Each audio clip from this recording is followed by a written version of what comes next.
And I'd like to welcome our next speaker, Mike McGlone. Mike, thanks so much for joining us today. Thank you, Zach. That was quite the impressive dialogue from Pomp. It's going to be hard to follow, but the things I'm going to show are very much piggyback on what he said. And one thing I love about this space is the enthusiasm. And do you think Pomp was fired up a little bit of caffeine? Because that was really impressive. Yeah, I mean, he brings the energy for man, sure. I love that energy. And he goes. I try to bring that energy, and I'm happy to be right before Novo, Mike Novogratz. You know, with Bloomberg, we did a Bloomberg Galaxy Index together, and I've been waiting to do a podcast with him, Rich Mike and Poor Mike, and determine who has the better hair. Obviously, I'm biased to myself. So I want to dig in some slides. And number one, thank you for having me, because one thing about doing this on a Friday, it's great. I love the enthusiasm, and you get the Friday mode going. But I need to show some slides. I'm like a kindergartner. I need to show pictures. So what I'm going to do is share my screen. Perfect. And run through a few slides. Make sure you can see that.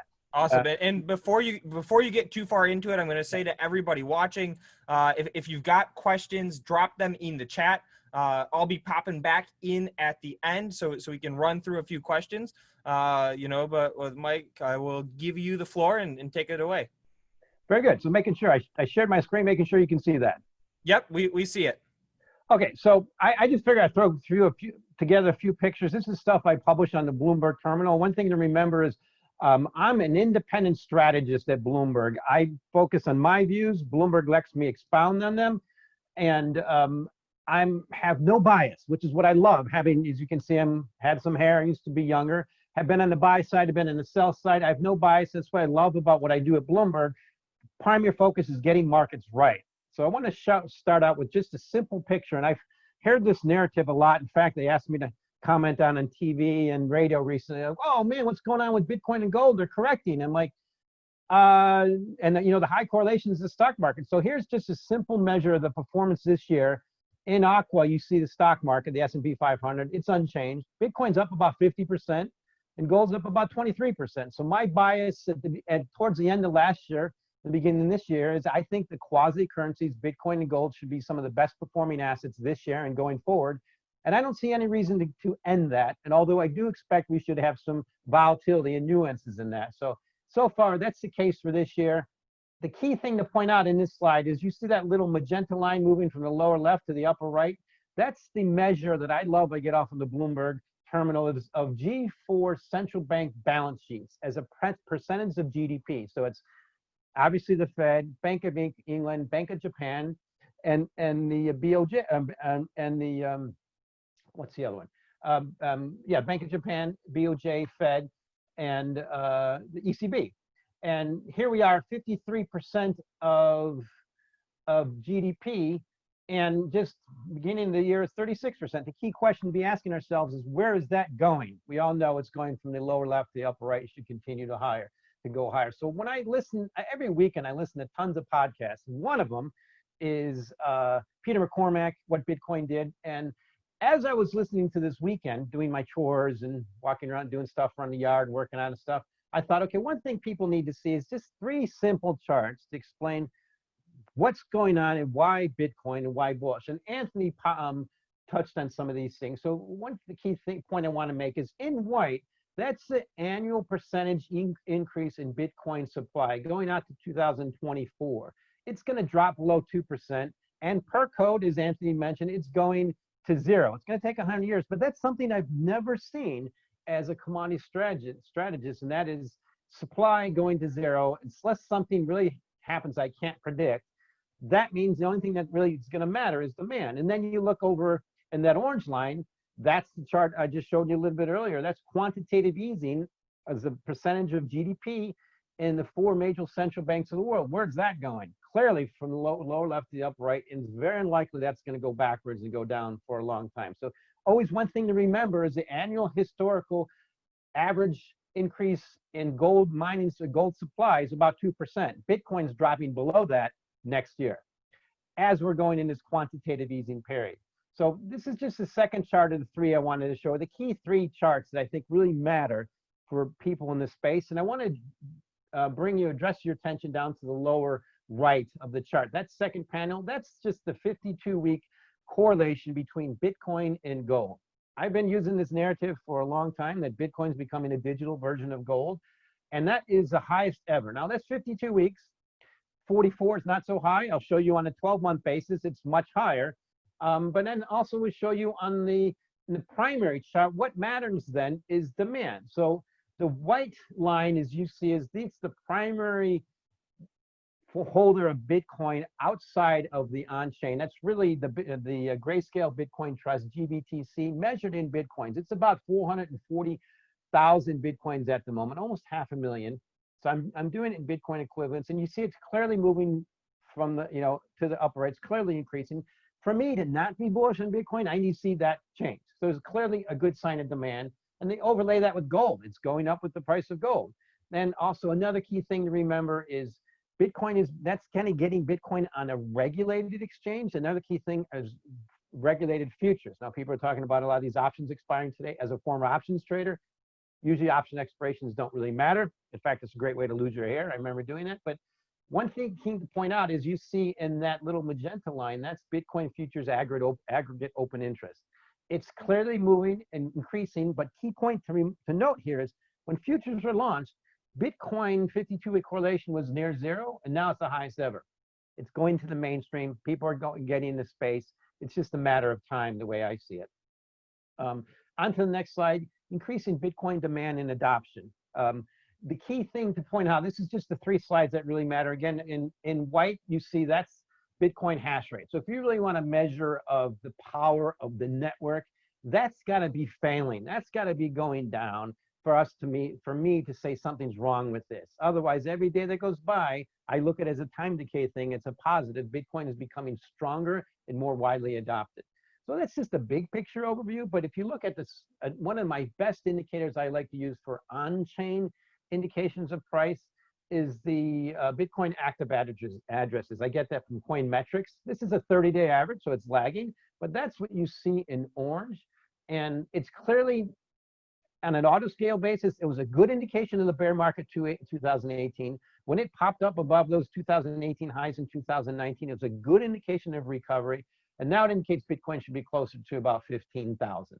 So that could go backwards, but overall, demand signs are quite positive. So one thing I want to move on to is Bitcoin is increasingly becoming like gold. And I'm looking at Bitcoin going forward to the future, as Pomp mentioned, MicroStrategy and other people allocating.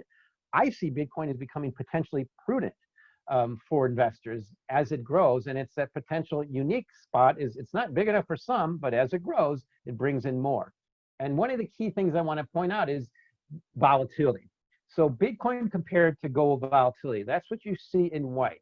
That is a measure of Bitcoin 260-day volatility. I use 260-day because it's an annual measure on the terminal, and overlaid, divided by gold volatility. Now it's near the lowest, right around 2016. Remember, that was what really launched Bitcoin, the rally when Bitcoin got very low. But you got to compare it to gold, I think, because they're very similar.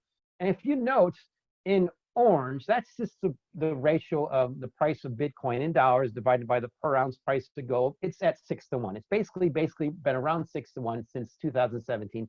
It's stuck there. And at some point, I see Bitcoin gaining the upper hand and should continue to appreciate versus gold, albeit at a slower pace than it has in the past.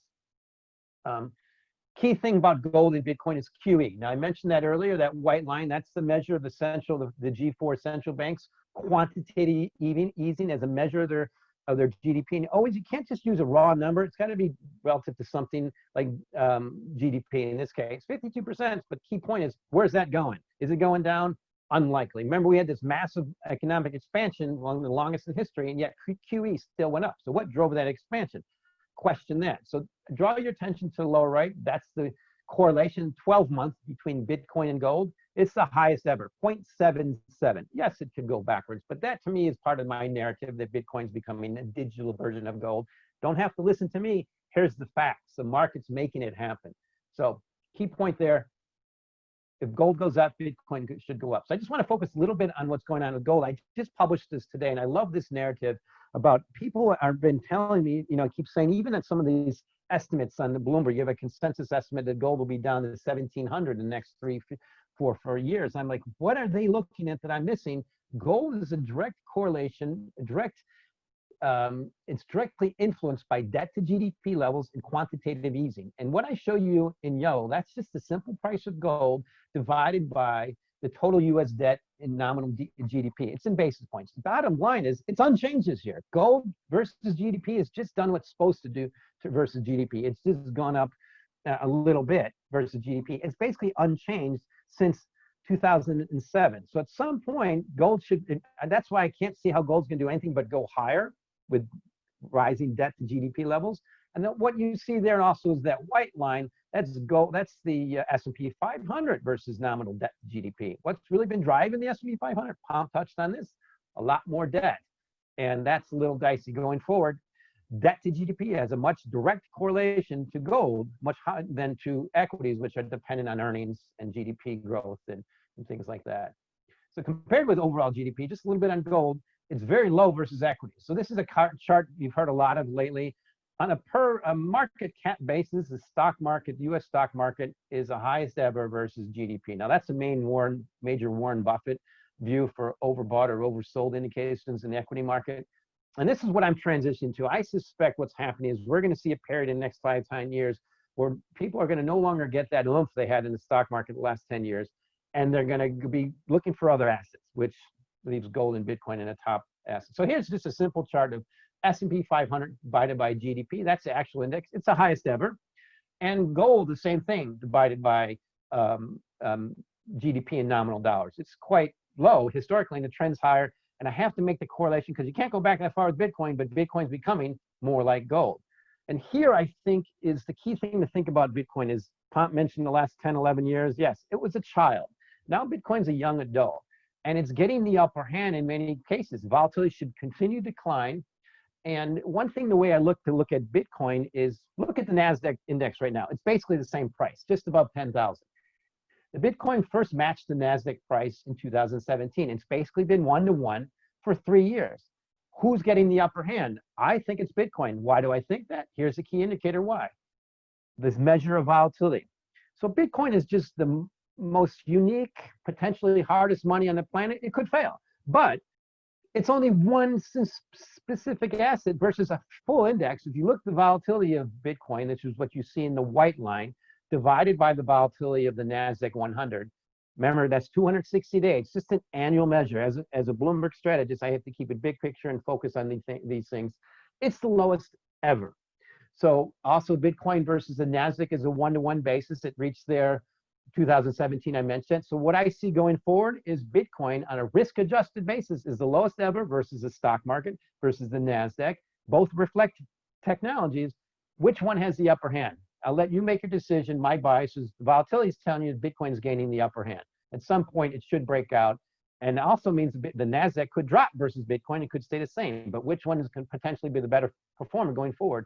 Volatility measures indicate it's probably going to be Bitcoin. And this is one thing I need to point out about Nasdaq versus Bitcoin. What happened just a few weeks ago really got me scared.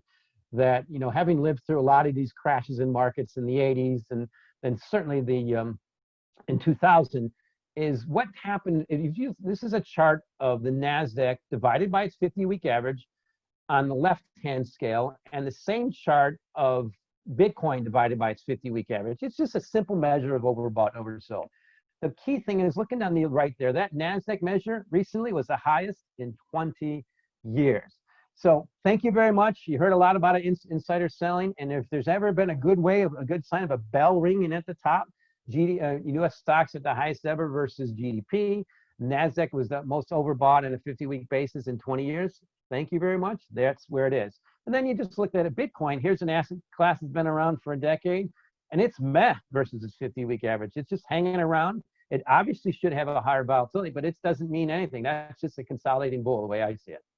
So one thing, also way to look at Bitcoin is versus Bollinger Bands. Bollinger Bands are a measure of volatility. I've been using them since I was in the trading pits in the 80s. I just love them for measuring markets. So all you see is just an annual measure. It's 260 days because on the terminal, our database goes back to 260, and it doesn't include weekends. It is going forward.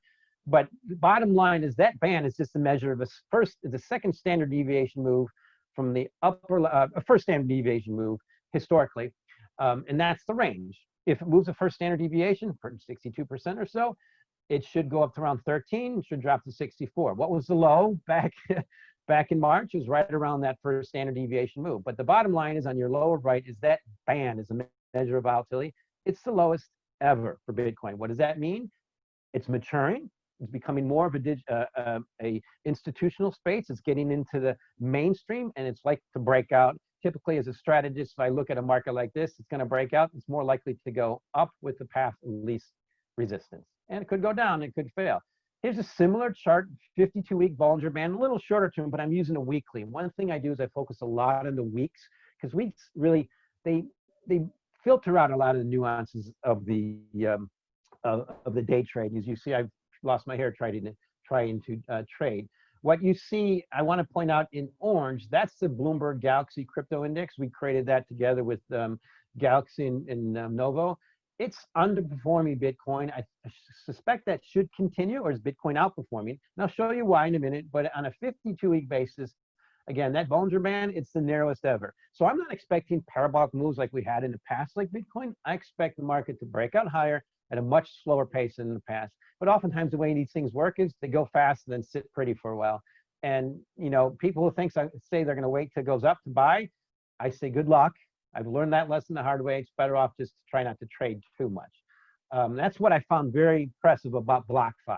And I'll say that in a second. You can actually earn interest on your crypto and hold it there. This is the main reason why the broad market should continue to underperform. You can see it in the broad magenta line. That's a simple chart of the tradable cryptocurrencies listed in CoinMarketCap. Now, I like to use that term sparingly because to me, cryptocurrencies are an oxymoron. They are not currencies. They are speculative digital assets. I like to use the term I've been using on Bloomberg, and I've used this with my editors. I call them crypto assets because a currency is like a dollar, unless you want to use something like the Venezuelan currency, which we all know what happened there. So here's the bottom line. If it's a simple strategy, the supply is too high. It's just there's ease of entry and it's blasting up. So there's virtually no way a market with that kind of supply can outperform most other things. So what I show you in what you see in orange, that's just the Bitcoin supply annual rate of change. It's declining, as I showed you earlier, 2.5% at the beginning of next year, and it's going to 2% soon. Against the broad supply of the market, it's just too easy to get in, too easy to create competition. And then in white is the chart of Bitcoin divided by the BGCI, the Bloomberg Galaxy Crypto Index. I expect Bitcoin to continue outperforming the broad market. Now, I want to dig into real quickly, just a little bit, the number two crypto, Ethereum. Now, I'm kind of neutral on Ethereum. I thought it was a bit expensive around 500. It's getting to really good support zone around 300. And I really believe in what's going on with the DeFi and indexes and stuff, and Ethereum being in space. But let's look at a fact that I had to explain this to my editors a little bit. It's a fact. Unless the trends of the last 2 years change, on CoinMarketCap.com, Ethereum will be the number two. I'm sorry, Tether will surpass Ethereum next year and be number two if the trends do not change. What's the potential? They could accelerate. I suspect that might happen. So here's the point, 15 billion or so in Tether, 38 billion or so in Ethereum. The market wants CBDCs. It wants central bank digital currency. It wants to be able to transact. As Pomp mentioned, the dollar is a great form of money, but do you want to store your value in it? I don't think so. You don't get interest anymore. You probably do much better in things like real estate, homes in the past, it used to be stocks, and things like Bitcoin. So this is just a matter of time the way I see it. I like to point out in this chart, see that if you draw your same thing, a similar chart on Tether, pulling Bitcoin higher in my view, and the difference I like to view is Tether's what every cryptocurrency wants to be. It wants to be a currency, and it's not. They're not. They're speculative digital assets. It's okay. I used to be a speculator. I used to trade in the trading pits in Chicago. I get speculation, which is called what it is and act accordingly. So in the white line, you see the Bloomberg Galaxy Crypto Index. I think it should continue to underperform, particularly their wannabes. That market's a wannabe versus stable coins. And you can see that increase in asset, increasing market cap. But one thing I do a lot is pattern recognition. Draw your attention to that lower left. Right around October 2018, I was in Hong Kong, and no one wanted to talk to me about anything about cryptos. I'm a commodity guy too. I remember pointing out in presentations about the difference what Tether's doing. A lot of people said, oh, it's just bogus. No one really thought it was believed in it. I said, hey, this is a fact. This is the trend. I'm unbiased. And then last year, when we had the New York Attorney General came down on it and the market said they didn't care, that flipped my switch. The market says they want this, and they said they don't care. That's an indication, a pretty good bullish sign in the market for central bank digital currencies. It's supportive of Bitcoin. Bitcoin is the gold to these stable coins, and it's not so good for the rest of the space. So I just want to move on to see only metrics that matter as I get towards the end. And I'll flip out of share the screen mode so I can see if you've been texting me things. I just put that in and it's kind of blocking at the moment. And so if you have an asset that has limited supply guaranteed, the only thing that matters is demand and adoption. So that's what I've been focusing on. So I showed you a little bit of that earlier in those 3 charts, but I just want to show you the key one I've been using is GBTC, Grayscale Bitcoin Trust. It's equivalent right now of almost 450 million Bitcoins. Yes, there's a premium. Premium is almost the lowest it's ever been, about 10%. I like to watch the 30-day average, but the premium is an indication of demand. And if we get an ETF, I should say when we get an ETF, that premium will probably go away, but where will be the price then? At some point, we will get ETFs in the US. They have them in a lot of other parts of the world. They have them in Canada. It's a matter of time. And then your average investor, like our fathers, I should say my father, will be able to say, fine, add some to my portfolio and I don't have to worry about it. So simple chart of demand. Something needs to change in that. One thing I really find impressive about this in terms of Bitcoins, Grayscale was around 200 or so, 200,000 last year. Now it's 450,000 Bitcoin equivalents. If you look at the increase in supply since the halving, that's absorbing 30% of total supply. One entity, it's obviously the elephant in the room, but that is an indication of demand. Bitcoin should continue to increase unless that changes, and I need to see something to change it. And the fact that Bitcoin has been unchanged since 2019, and this is almost doubled, means that there's interest, and I think there's a lot of people waiting. Another key indicator I mentioned earlier that I'd like to show, but this is on a simple auto scale basis, is addresses used. It's a 30-day average, so it's by nature lagging, but if you use Bitcoin active addresses, it's one of the best indicators I show of people getting in the space. And sure, it's manipulated, I get that. Every indicator is flawed, but the bottom line for this is, does it show good chart? Is it a robust indicator? And bottom line, it has been. It indicates Bitcoin price is undervalued right now. Sure, it could drop, it could go down. Bitcoin dropping could pull it lower. Sure, that could happen. But right now, the indication is there's demand on the chain for Bitcoin. Bitcoin should, on an auto scale basis, Bitcoin should be around closer to 15, 16,000 compared on where it was versus addresses over the last 3-4 years, or 2-3 years. And another key thing I want to point out as I get to the end, and I'll switch off full screen, and we can go back to looking at my pretty shiny head, is the futures. Now, a lot of people in blockchain and I would say Bitcoin might not like the idea of listed futures, but that's just part of life. That's part of growing up. That is the first good sign of Bitcoin becoming part of the US regulatory environment. And the key bottom line in futures open interest is what the chart is in orange, is clearly moving from the lower left to the upper right. It's equivalent right now about 1/10 of GBTC, around 42,000 Bitcoins. I like to put things in Bitcoin equivalents because dollars can distort if you're measuring in the price of Bitcoin. And it clearly is an indication of that. To me says at some point we will get an ETF in the US. It's a matter of time. Liquidity is coming, and guess where it's going to really come from? Higher prices. So I want to finish with one good macro chart and then move on. And this is I've been using this chart for a couple of years now. This is what I think is going to happen in the markets. And I think that is, I don't see how we're going to avoid a period where we're going to see significant, very low, potentially negative rates in the US, following Japan. It's to trade JGBs about 20 years ago, following Europe.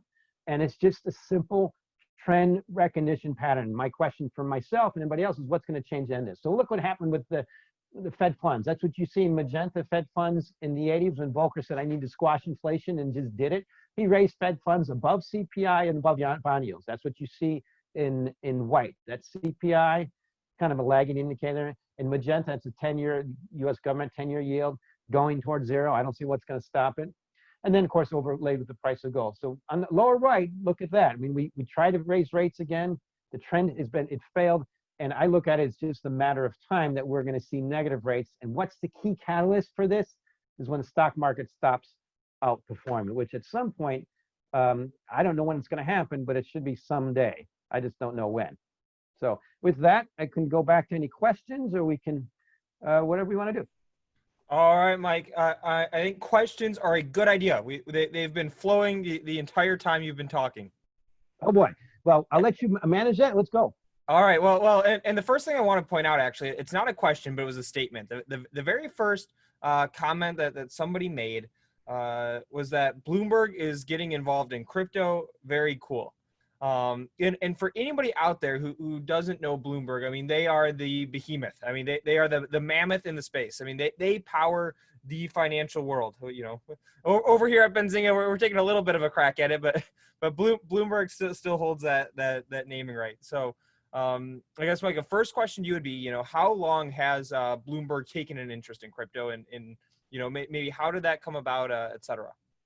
Well, you're looking at them. As far as publishing outlooks, I started in 2017 in Bloomberg Intelligence as a commodity guy and someone who is just, I would say it's a curiosity. I mean, I haven't made a lot of money. I'm not in cryptos. I'm not a big holder. And it's good for me not to get involved because it'll distort my view. But I had to start publishing in 2017. I was only there since 2016. Now, Bloomberg has had a good disseminated reports on and news stories on cryptos for a while. We have some data, but as far as really giving you outlooks, that's been me, and it's been like the most demand I've seen. So the narrative from Bloomberg is caution, which is very appropriate. I really enjoy what I do with my employer. They keep me safe. In fact, I need editors because you can notice from my accent after a while, I've got that South Side of Chicago accent. The quote is, we're not in a hurry to get in space, but we're catching up sooner. And the next thing I've been working on is getting much more data on the terminal. One thing is the analytics are great. So I get a lot of my data that I can't get in the terminal. I'll get, you know, like all the futures, all the listed stuff is great. I've been getting that from different third-party sources, and most notably Coinmetrics.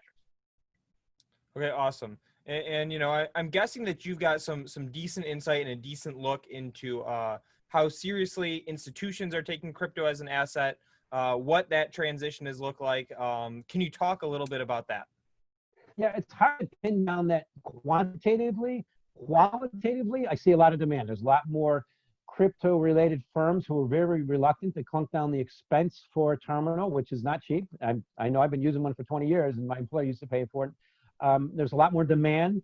I give a lot more demos, and the most demos I give are on cryptos versus commodities. You know, commodities are kind of meh. So I see the anecdotal demand. I think Mike Novogratz will be able to talk more to the specifics. And then I always look for what are the signs of institutional demand, and I show those in the presentation. So, but I will say there's demand for terminals.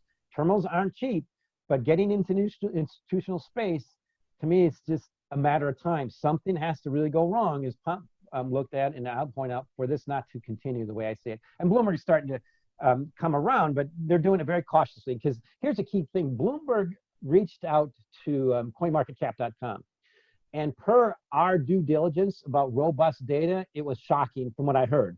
There was just a lack of robust data, lack of due diligence. In fact, so our Bloomberg Galaxy Crypto Index is a bit limited because we have to have very good definitive, it has to follow this pretty strict data, being able to trade criteria at Bloomberg. So that's where they stand. And again, it's kind of out of my hands, but believe me, I'm saying, hey, please give us more of this. People want it. Awesome. I love it. You know, and I probably should have done this at the beginning, but I'll do it now. You know, in our audience today, we've got a really, really awesome mix of attendees. We've got some people who know the space well, have been involved for a while. We've got a lot of people like myself. You know, I'm a stock market junkie, anything stocks related, stock news. I mean, I'm all over it, but newer to the crypto space. And so we got a handful of questions about, you know, how you sort of do some of this valuation or you know, what technicals to look at. I know that you talked about a couple of indicators, you know, that you're using to help forecast or get an idea as to the price of Bitcoin. You know, could you just talk a little bit about, you know, where somebody could get started in trying to understand some of these price trends, indicators that they should be looking at, et cetera? Most of the information is publicly available. Obviously, Bloomberg is a great disseminator for all the data, so it's the easiest for me. Coinmetrics, I find very good data. I like to use averages, so I'll use a 30-day average of addresses. I use transactions, but I used to use that less so. I'll use a 10-day average of transactions. There's hash rate, it's really good. Just go into coin metrics, pull off some of their data and play with it. You get an Excel spreadsheet, and as I learned, is you just play. So those are some of the key indicators. Futures, you can see futures. Just go on the CME website, you can see futures. And there's so much in the space that's more completely specifically blockchain related. I also should mention backed. There's the back futures that are adding to it. There's so many things. I would start with Google, and a lot of things you can do. And at some point, you might look to McGlone and say, hey, let's get a Bloomberg terminal. When you make a lot of money, my employers would love me, and I'd be thanking you for that too. But yeah, there's so much there. Coin metrics is good data. And then there's so many different information sources, and I don't want to keep mentioning the same one. It's just that's the easy one for me, that are in the space. One of the key things that really tipped me over to really wanting to do this presentation was BlockFi. I heard about it initially. I mean, I've seen BlockFi. I remember Peter McCormick, I think, mentions it in his programs and stuff, and I've heard it in a lot of podcasts. But it was my eldest son, who's 26 and fourth year medical school, made the time to say, hey, Dad, I had to put some money in BlockFi. And, you know, he showed me, I just earned $20. I'm like, but he's got nothing in there. I'm like, all right, well, to me, that means if you can start earning interest in a zero interest rate environment in an asset that has very limited supply, that to me makes a lot of prudent sense. Okay, so let's keep going on that train of thought. You know, you mentioned supply going to zero, and we got a couple of comments popping up asking for more clarity there, a little more details there. I know Pomp touched on it a little bit. You know, could you give us just a little refresher as to what exactly that means, what a timeline looks like, et cetera? Very simple math. Until the halving this year, for Bitcoin, the most you could mine, Bitcoins, basically new Bitcoins were 1,800 a day were created. Now it's 900 a day by code. So I had a good friend of mine who's a very wealthy hedge fund manager said, oh, tell me about supply. So it doesn't matter. Why? Because it did in the past. What miners make or lose don't matter to me, because there's only going to be 900 coins created every day of the 18.4 or so million going up to 21 million limit. And then the next halving, at the next election, will go to 450 a day by code. That's all I need to know. So I put that in a spreadsheet, measure that versus supply, which I get from Mosaic and the terminal, and there you have it. That's a fact. If you look at any other commodity, any other asset I've ever analyzed in my life, like gold, if the price goes up, miners will create more supply. Historically, it was 2% a year. Bitcoin's going to be 2% next year, and then it's going down forever. So that's the simple math of it. And the difference is gold price is going to go up. There will be more supply. That's a fact, a guarantee. I think very likely over history, gold prices always go up in terms of dollars. But that's not going to happen in Bitcoin. Something needs to go wrong that I can't predict. Is the simple narrative there. But basically, we're 900 coins a day, and that's it. Awesome. And we got time for one more question. You know, this one is related to the ETF. You talked about it in ETF coming to the US, I believe it was. You know, can you talk a little bit more about that ETF speculation, timelines around that, what implications are, et cetera? Well, that's one way I'm not going to get in trouble with compliance is my ETF strategist at Bloomberg, James Afert and Eric Veltrunas have pointed out that it's probably a matter of time that we should get an ETF based on these facts and trends. And some of the things are things I pointed out, the trends in volume and open interest in depth. The thing the SEC main problem they had was a lack of regulated exchanges. Well, futures are regulated and open interest is increasing. And the fact that they've been launched in Canada. And that's how the SPY first got started. It was started in Canada first. So it's a matter of time. I can't predict when. I won't. But it'll come. It just, something's got to go wrong. I can't predict for an ETF not to be launched. And it's just how it's structured. There might be a few of them. And then, you know, it's open game for this trickle ups there. Every time the market cap increases, a wider range of investors can be involved. And I think ETFs will partly do that. I mean, GBTC is the main one right now. Awesome. It's product. So I appreciate it. And you know, I know this is your first boot camp as far as I'm aware. You know, I know you heard the ending with Pomp, but something that we do at all of our boot camps is we like to tell our jokes. We like to have fun throughout the day. So let me hit you with a joke. And it is, what is the best part about living in Switzerland? you tell me. The flag is a big plus. Oh, I love it. I love it. I loved your other joke too, because I was at a firm 20 years ago, and there was actually a Chinese national who hacked out of our system into the, and NASA caught him in the States. So when NASA brought back those memories. Okay, great. And I do have to disclose, these jokes are not mine. So I will not be offended if anybody wants to take them, use it at your virtual dinner parties tonight, etc. Again, Mike McGlone, thank you so much for being here with us today. It's awesome to have you. Awesome presentation, great energy. Really appreciate the time. Thank you. Looking forward to coming back, and say hello to Mike for me. And let's see who has the better hair. I think it's me. All right. Well, we'll have to leave that one out to the comment section. All right, everybody. And I want to remind you that today's event is brought to you by BlockFi. I'm going to go ahead in just a minute here and drop a link into the chat where you can go ahead and open an account. BlockFi provides financial products for crypto investors. This includes a high yield interest account offering up to 8.6% APY, USD loans, and no fee trading. Today only, we've got a special deal for everybody who's out there in the audience. BlockFi is actually going to give you a $50 worth of Bitcoin as a sign-up credit. So again, if you're out there, if you're here with us today, you're here for this awesome day of crypto, make sure you go ahead and take advantage of that.